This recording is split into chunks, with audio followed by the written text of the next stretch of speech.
In this video we take a look at Sister Muse Asdo by Snail Shell, and once again whether or not I regret this impulse purchase. And yes, of course there will be feet.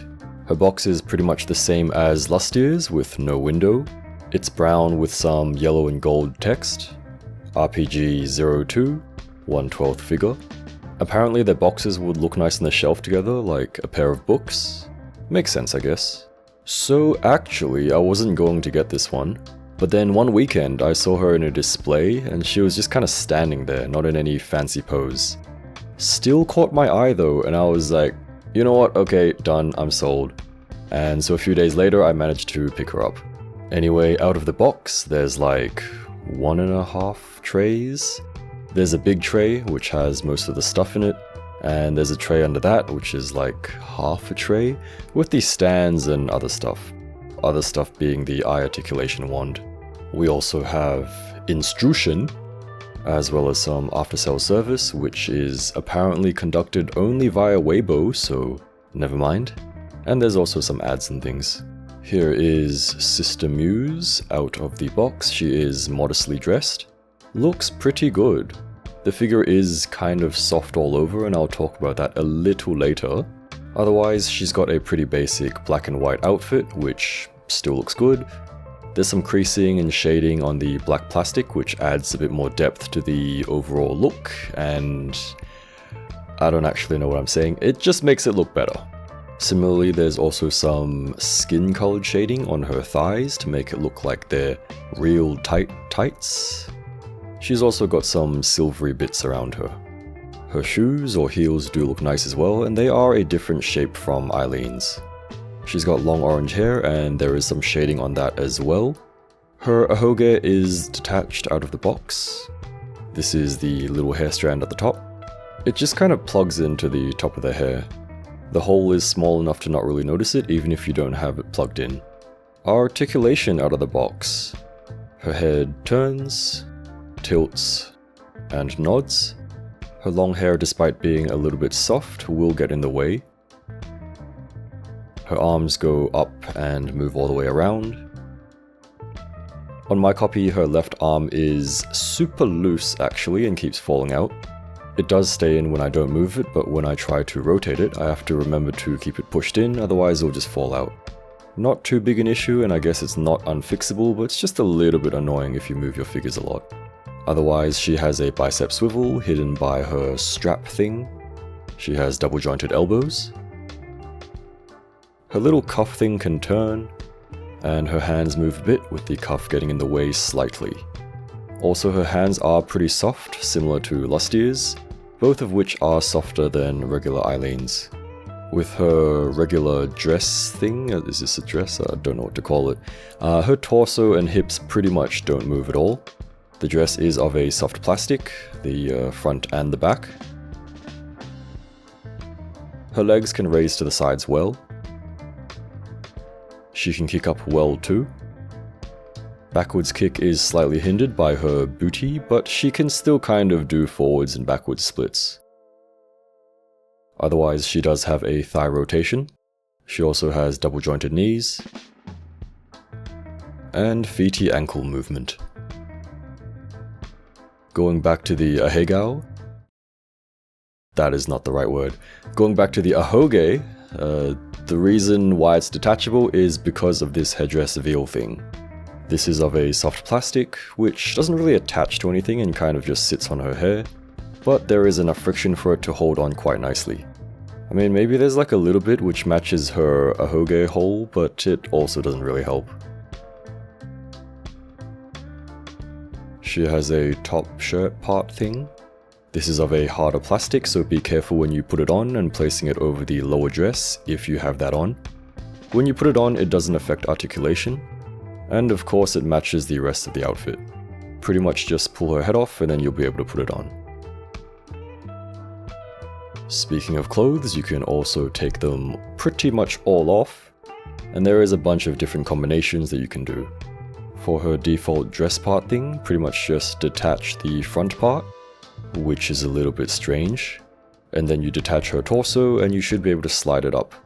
So, to deal with her holy chests, or biddy holes, or whatever you want to call them, there are 2 chesty coverings which can be inserted into her chest holes. These just plug in and you can rotate them how you like, so you can have them in an X shape, or a plus shape, or anything in between. Honestly, I think I prefer her with the dress off. Reason being, and it's not for sussy stuff, alright? With her heels, she's actually not very good at standing, and if you want her to sit, even though the dress is kind of bendy, it can still kind of get in the way a little bit, so it can look funny when she's sitting down. Also, even if you want her to, for example, kneel, it'll get in the way and you'll either have to try and get it to bend and hold in position, or you just kind of have it like splayed out at the front, which is a little bit weird. But anyway, she does have a bunch of different outfit combinations, which is pretty cool. She also has a belt. This is of a soft plastic and does have a peg for the book, so you can kind of have it just dangling on the side there. She also does have 2 faceplates. Unfortunately, she doesn't really have a normal faceplate. She always looks like she's worried, and it's like, girl, what's wrong? Why you look like that? In typical Snail Shell fashion, she does of course have articulated eyes here, which you move around using the stick. She also has a closed eye face, which is good for the praying gesture. Obviously no articulated eyes here, but she still looks good. So I keep mentioning softer plastic, and this is kind of what I mean, like it's actually squishy, it's weird. For hands, she has a total of 4 pairs. Open relaxed-ish hands by default. Grabby holdy hands, which can be used to hold the staff. Book holdy hands with a peg. And another kind of grabby right hand and closed left hand. These can be used together for her praying pose. And due to the softer plastic, her hands do swap out quite easily, which is nice. Of course, she has 2 books, an open and closed one. There's a hole in the spine which allows her to hold it with her book holdy hands. These are quite nicely detailed, and it's easier to tell which way is up. With Lustia's book, I always get confused which way is up and down. Maybe I'm just stupid. It would be cool if the book was articulated, like it could open and close, but we do get more plastic here, so I guess it's a good thing. She also has a crisscross staff thing, which is pretty cool, looks very, very nice. It's in like a pristine looking silvery white with gold accents.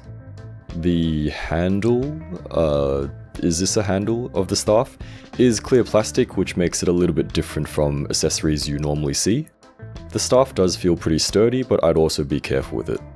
For height, she stands at about 15.25 centimeters tall, or 15.75 if you account for her ahoge. This makes her about 6 inches or 6.25 inches. Without heels, you can deduct 0.75 centimeters. At a 1/12 scale with shoes, that would make her 183 centimeters or about 6 feet. Speaking of feet, of course we have a tray of bare feet for her. So they're not actually bare feet, more like stir-up thigh highs, which I actually didn't know the term for, so shout out to those who have enlightened me. There are regular standing feet, forward pointed toesies feet, kinda tiptoed toesy feet,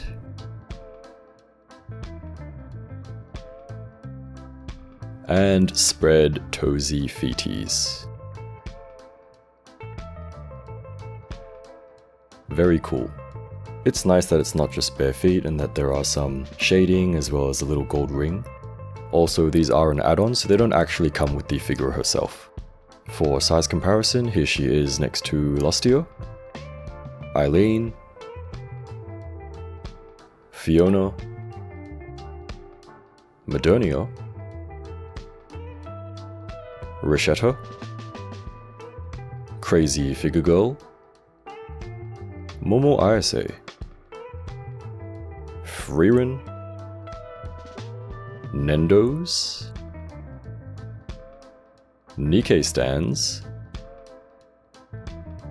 and Gacha Mem. With Muse, you can of course swap heads quite easily with other Snail Shell girlies. You can even swap faceplates. Without any modifications, you can give Muse both Eileen and Lustia's faces relatively comfortably. However, you won't be able to put Muse's faces on the others due to the shape of the connection. Pretty much all the other joints should be swappable too, like the thighs and arms and things like that. Besides her loose arm on my copy, she's a pretty good figure and you might not even have that problem. She also looks pretty good in random soft goods. Despite not really liking her default faceplate, it still makes for good fun swapping with other Snail Shell girls. Do also be careful of her black parts though, as the paint can rub off. Anyway, here is more figure stuff. Thanks for watching and I'll see you again next time.